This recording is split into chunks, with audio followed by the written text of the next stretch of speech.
Do you want to prepare some lasagna with me? Come on then, let's do it. My big ass frying pan, which I use as a saucepan and everything else as well because it's massive. Fry light.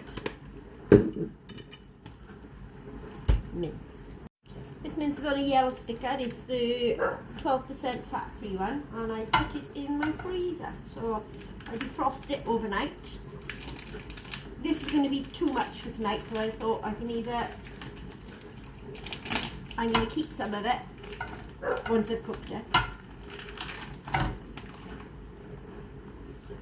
Once I've cooked it, and I'm going to do a spag bol for tomorrow's. Anybody else take the way the packaging does that? That looks like dog food. And this is why I hate it when it's in this packaging. So it takes you 14 hours to separate all the bloody mince. Really? Right, she's starting to cook, so salt, generous amount. Just throw that on the floor. Pepper.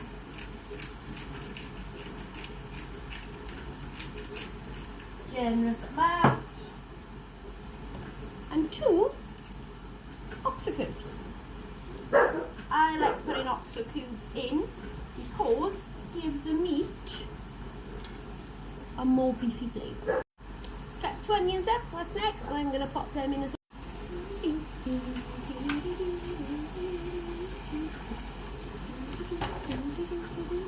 Just going to transfer half of this into there because I was right, that's too much. That should be enough, and then that's enough for spag bol tomorrow. She's all cooked. Chuck some of this in there.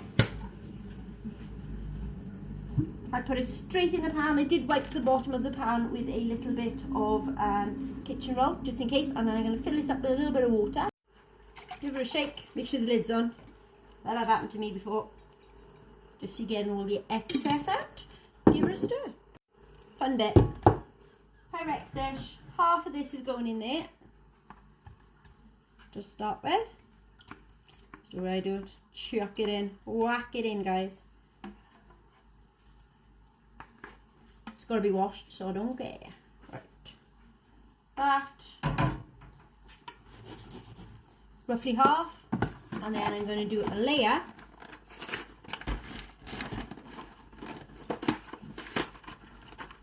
of sheets.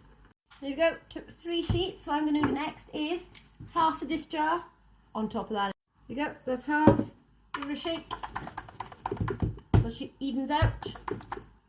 Or you can use a spoon. I just give her a shake, and then I'm going to pour some of this on top of that.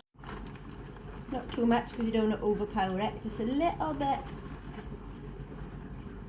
for extra taste. Peter. Another layer. 3. Pour the rest of this on. Without trying to get it everywhere.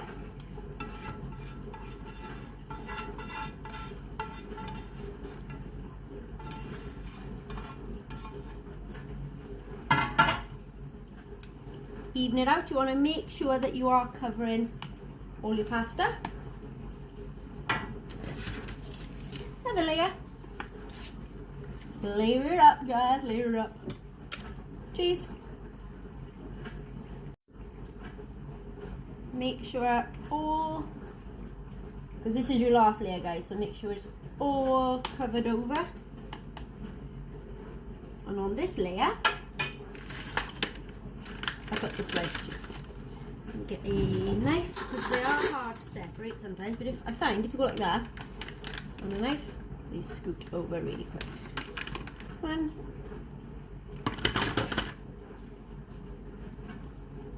2. This is why I buy this cheese and that cheese. Get used anyway in sandwiches now, but it's so cheesy. Why make things hard for yourself when you can do it like that? This last one I'm gonna pop in half. There and there. And that, my lovelies, is lasagna ready for tonight. What I'll do then is, when they come, I'll pop it in the oven for half an hour so it's fresh. Oh, bloody love. Picked up the salad. There's loads of stuff in there, but there was no tomatoes. So I'm just going to chop these couple of tomatoes up, and I'm going to add. Just chop the tomatoes up. I am preparing this beforehand so that when my friends come then, we can just chill and relax.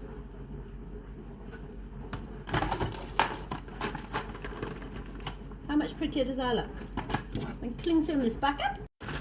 Picked up some peanut butter onion rings in the frozen ones, so I'm going to pop these now in the air fryer.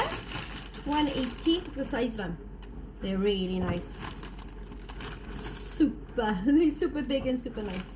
I'm going to pop them in my air fryer, 180 for 20 minutes on air fry mode, because all I'm going to do then is warm these bad boys back up then when my friends are here. Yeah, and then I've got garlic bread and what else did I pick up? Coleslaw to go with it, and obviously the garlic bread I cook from fresh when I do the, can't leave them two in there, you got to get them. When I do the lasagna. There we go, leave it there, 20 minutes, and then I can warm them back up. Yeah, that's all the prep for my lasagna. Hope you're on a fantastic night.